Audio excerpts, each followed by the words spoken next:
Hey guys, Matt here. This is my review of Wolfman. This movie is directed by Leigh Whannell, who previously directed Upgrade and The Invisible Man.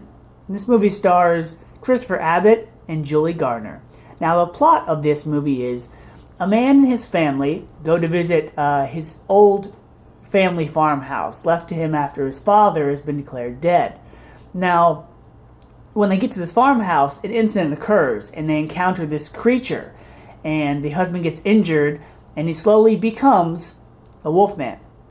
Now, going to this movie, I was looking forward to a couple things. I wanted something, not as story-driven as the Benicio del Toro Wolfman movie, but I wanted something that was going to have a really cool transformation scene, and I wanted this to be visceral and violent because this, along with The Invisible Man, is supposed to be, I guess, the reboot of the Universal Monsters franchise. So after this, we're maybe going to get Dracula, Frankenstein, Invisible Man, the Gill creature, a couple others, Mummy.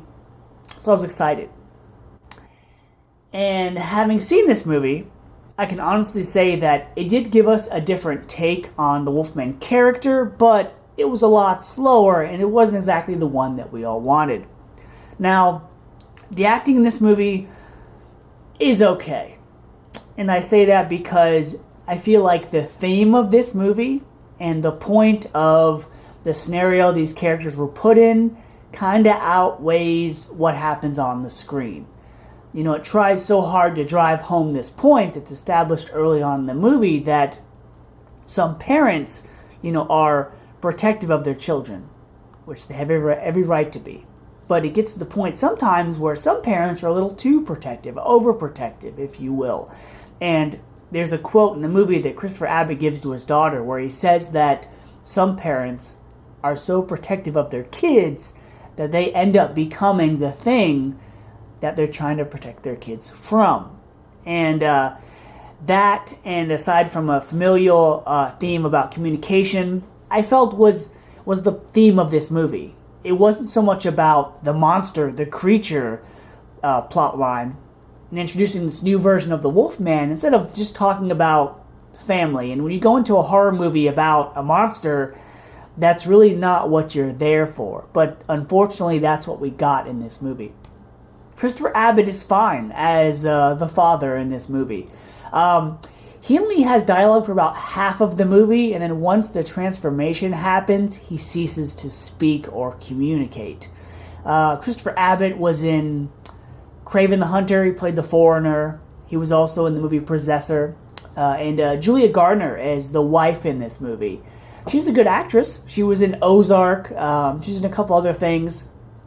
But her character, whereas the father is very protective of the daughter and very close with her, Julie Gardner's character as the wife is the opposite. She's the one that has the disconnect with the daughter that isn't very close to her.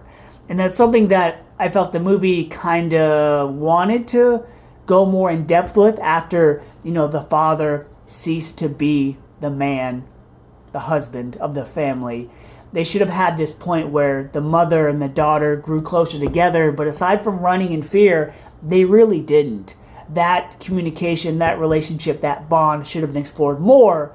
But when you have a movie set in one location with three central characters, it's kind of hard to cram in all the things that you wanted to do in this movie. Now, one thing this movie did really well is that it did this neat thing where it would go from the human character and their point of view of what they're witnessing, and the camera would rotate around them to the Wolfman's perspective and how he would see things and how he ceased to stop, he ceased to not hear the English, the communication, the clear, talking. Instead, he saw things that were a little more warped, a little colorful and different. So I liked that aspect of the movie.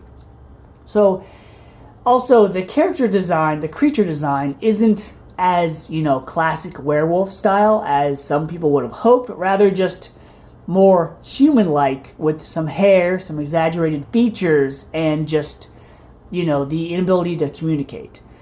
I felt that once the husband started transforming, his communication just went from speaking to writing to really nothing after that. The husband character seemed to stick around for a lot longer up here than he did physically, but they really didn't dive into that a whole lot. Aside from him kind of protecting the family at one point from something, you really couldn't tell it's the same person, and it just got to a point where the dialogue in the movie kind of stopped, and it just became the horror and the terror and, the frights. So aside from it being a new version of the Wolfman, this movie wasn't as good as I wanted it to be. There are a couple scenes. There's one at the beginning that's really intense about this father-son moment in hunting in the woods, which was nice. And there's a nice moment at the end of the film where it's a callback to this valley in between this mountain. And the character says that once you see this, you know that things will be all right. And so there's a nice callback there. But this was a bad example of a movie that's going to set up this new universe because it's self-contained. So the acting was okay for the dialogue and the communication that we got, but once the frights and the creatures started happening, that's really when characters stopped talking. So because the movie looked really good, but it just wasn't what people were expecting, which is okay because The Invisible Man was also a different take on that classic character. And so considering what Leigh Whannell did, I give him props. This was a different take on the character. But is the movie entertaining? Yeah, kind of, to a point.